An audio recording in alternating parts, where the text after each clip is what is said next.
Last January 3, pumasyal kami sa may Ilocos Norte and pinuntahan namin muli ang Patapat Bridge or Patapat Viaduct at ito ang nangyari. Oh guys, dito ang Patapat. Wow, Patapat. After ilang hours ng mga makapigil hiningang pagdadrive, eto na nga, nandito na tayo sa may Patapat Bridge. Ngunit eto, nakikita nyo sa video, umuulan. Pero that doesn't mean na hindi natin pwedeng i-enjoy ang Patapat Bridge kasi napakalayo nito. So, eto na, enjoy na natin ang ating pagpasyal dito sa Patapat Bridge.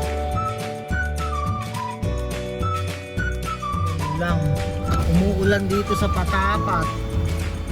Patapat. Mandi na kayo, kami naman.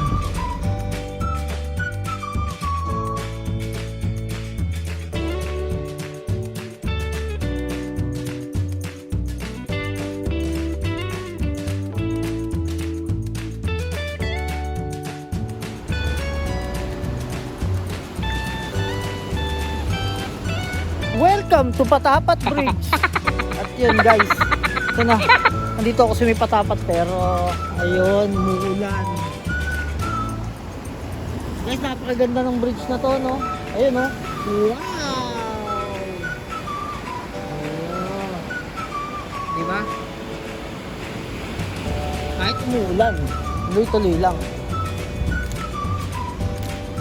Makabasa na tayo kasi sayang yung punta natin dito. Bumiyahe tayo ng ilang oras tapos di tayo makapag-picture, di tayo makapag-video. Wow!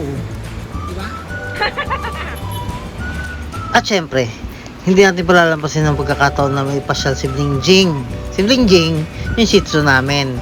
Ipinasyal namin dito sa may Patapat Bridge. First time niya rito. Umuulan, so takbo kami pabalik ng van.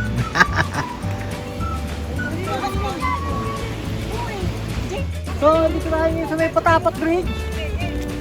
So, guys, kahit umuulan, hindi tayo papapigil kasi tayo yung binahe natin layo-layo.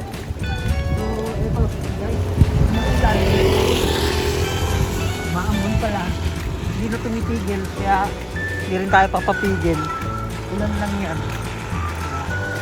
So, guys, abangan nyo aking mga susunod na vlogs mula dito sa Patapat Bridge. See you on my next adventure.